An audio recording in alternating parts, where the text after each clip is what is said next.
नमस्कार दोस्तों, स्वागत है आपका ब्लैक बोर्ड में। आज का इंपॉर्टेंट वीडियो बहुत ही खास होने जा रहा है। हड़प्पा कालीबंगा से रिलेटेड हम ट्रिक लेकर आए हैं। जी हाँ दोस्तों, हड़प्पा कालीबंगा से जो साक्ष्य हमें प्राप्त हुए हैं उनकी एक जोरदार ट्रिक है। परीक्षा में अक्सर इससे रिलेटेड प्रश्न आता है और स्टूडेंट कई बार इन्हें नहीं कर पाते हैं।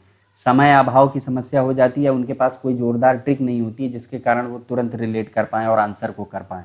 तो आज की ये ट्रिक अगर आपने लगातार पूरे वीडियो को देखा तो मैं गारंटी देता हूँ कि बस 2 सेकंड के अंदर आप इसे निपटा के चले आओगे और आपको पूरे मार्क्स मिलेंगे।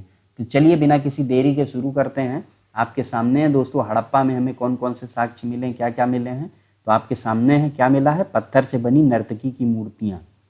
जी हाँ, पत्थर से बनी नर्तकी की मूर्तियाँ। दूसरा है कब्रिस्तान के साक्ष्य। तीसरा है R37 कब्रिस्तान, जो कि सबसे बड़ा है। और चौथी जो चीज़ है वो है क्या? तांबे का पैमाना। दोस्तों घूम घुमा के यही चीज़ें बार बार परीक्षा में पूछी जाती है, इसलिए हम सेलेक्टेड चीज़ें ही आपके सामने लेकर आए। तो हड़प्पा से ये सारी चीज़ें मिली हैं। अब दोस्तों प्रश्न ये उठता है कि जब भी प्रश्न हड़प्पा से रिलेटेड आए तो आपको ये सारी चीज़ें याद रहनी चाहिए, तभी आप एलिमिनेट करके सही आंसर लगा सकते हो। ठीक है, तो आपको कैसे याद रहेगा मैं आपको आज बता देता हूँ जोरदार ट्रिक। हड़प्पा से मतलब क्या है, आप इससे क्या याद रख सकते हो? हड़पना, हड़पना। ठीक है, तो दोस्तों जब कोई हड़पना चाहता है तो आप मूर्ति सोने चांदी की नहीं बनाओगे, पत्थर की बनाओगे। किसकी बनाओगे? पत्थर की मूर्ति। तो ये हो गई मान लिया एक मूर्ति। ठीक है, पत्थर की मूर्ति आपने बनाई। ठीक है, हड़पना चाहता है आदमी। अब आपको डर भी लगा कि ये भी मूर्ति बड़ी अच्छी है, भाई नर्तकी की मूर्ति आपने बनाई इतनी सुंदर, कोई हड़प ना ले, तो आप क्या करोगे? इसको क्या करोगे? कब्रिस्तान में छिपा दोगे, एक कब्रिस्तान बनाओगे। ठीक है, तो कब्रिस्तान में छिपाओगे मतलब ज़मीन खोद के। अक्सर पुराने समय में लोग कहते थे कि ज़मीन खोद के सोना छिपा दो। तो आपने जो मूर्ति बनाई है पत्थर की, ये बड़ी ही सुंदर है, कोई हड़प ना ले, इसलिए आप इसे कब्रिस्तान में छिपाओगे। अब ये कब्रिस्तान आप बहुत बड़ा बनाओगे और इसका नंबर रख दोगे R37। क्यों रख दोगे R37? जगह मतलब कोई मार्क तो होना चाहिए ना, नहीं तो आज के 100 साल बाद आप कैसे खोजोगे कि कब्रिस्तान कहाँ था, कहाँ हमने मूर्ति रखी थी। तो इसका नाम रख दिया आपने R37। अब ये चूंकि बड़ा है, बहुत बड़ा है, तो इसको बनाने के लिए आप पैमाने की ज़रूरत पड़ेगी। और ये पैमाना किसका था? पैमाना यानी कि मेजरिंग, कुछ मेजरमेंट के लिए। ये किसका था? तांबे का। किसका था? तांबे का पैमाना। तो इस तरीके से आपको याद हो जाएगा। क्या चीज़ थी मैं एक बार फिर से बता दूं दोस्तों, कोई आदमी है जो हड़पना चाहता है।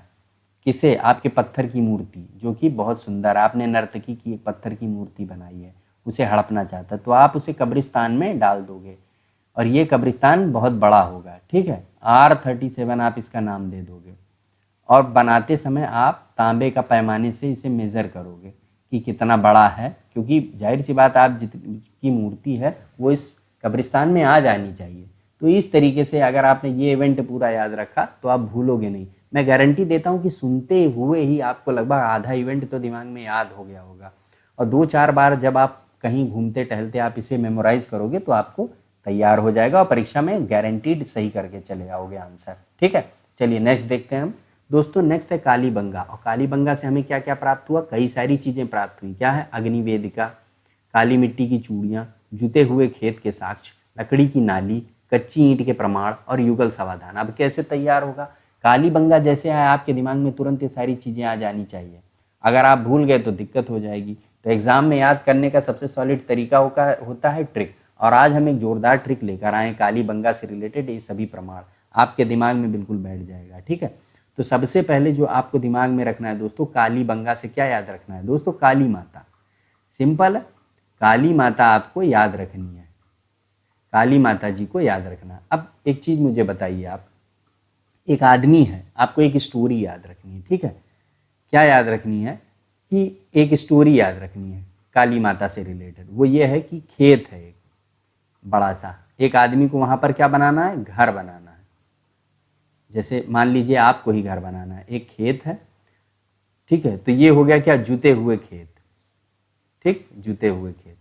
एक आदमी को वहाँ पे घर बनाना है, तो उसके पहले क्या करेगा? वो भूमि पूजन करेगा, यानी कि अग्निवेदिका बनाएगा।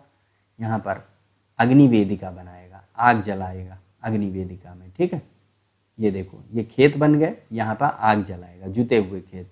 अब लकड़ी की नाली यहाँ पर, तो लकड़ी की नाली, नाली की व्यवस्था, क्योंकि नींव की ज़रूरत पड़ेगी ना, नींव की खुदाई में पानी की ज़रूरत पड़ेगी, तो लकड़ी की नाली है ये, ठीक है, यहाँ पानी लाने के लिए।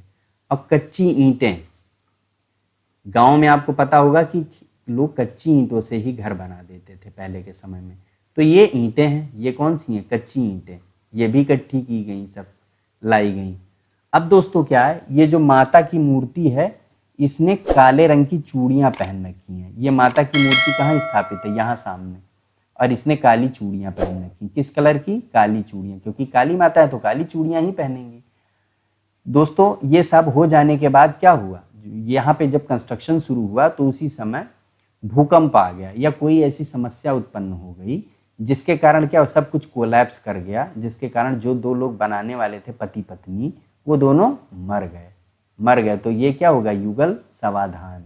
युगल यानी कि दो, ठीक है, समाधान। तो बस आपको ये कहानी याद रखनी है। मैं गारंटी दे रहा हूँ आधी कहानी तो आपको अभी से तुरंत याद हो गई होगी, बाकी जो है वो आपको सिर्फ मेमोराइज कर लेनी इस वीडियो को देख के, ठीक है।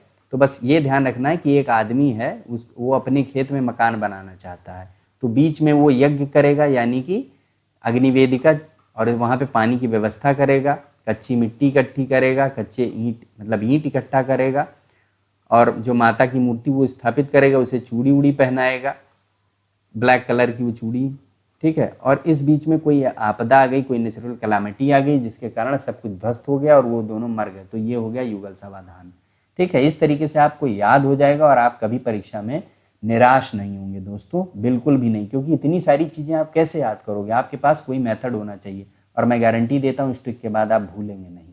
चलिए नेक्स्ट देखते हैं हम दोस्तों। नेक्स्ट है ये क्वेश्चन, जो मैं चाहता हूँ कि आप लोग कमेंट करके इसका आंसर हमें बताएं कि किस वेद की रचना गद्य और पद्य दोनों में की गई है। आंसर ऑप्शन आपके सामने है, ऋग्वेद, यजुर्वेद, सामवेद, अथर्ववेद। मैं चाहता हूं कि इसका आंसर आप हमें कमेंट में लिख के बताइए। इसके साथ साथ दोस्तों हम बताना चाहेंगे कि मोर देन 400+ वीडियोस हमने अपलोड किए हैं और लगातार हम ट्रिक के वीडियोस अपलोड कर रहे हैं। हम चाहते हैं कि आप इन सभी को देखिए, इनसे लाभान्वित होइए। हमारे चैनल पर अगर आप नए हैं तो सब्सक्राइब करिए हमारे चैनल को, साथ ही साथ बेल आइकन प्रेस करना बिल्कुल भी मत भूलिए, क्योंकि इससे आपको नोटिफिकेशन मिलेगी। साथ ही साथ वीडियो को लाइक करिए और ज़्यादा से ज़्यादा शेयर करिए हमारे वीडियोस को व्हाट्सएप पर, फेसबुक पर, ताकि लोगों का इससे भला हो सके। आप और भी कौन सी ट्रिक और किस टॉपिक पर वीडियो चाहते हैं हमें कमेंट करके ज़रूर बताइए दोस्तों। इससे हमारा हौसला अफजाई होता है, साथ ही साथ हमें ये पता चलता है कि आपको किस पर्टिकुलर फील्ड में इंटरेस्ट है। चलिए आज के इस वीडियो में इतना ही, मिलते हैं फिर किसी वीडियो में। धन्यवाद।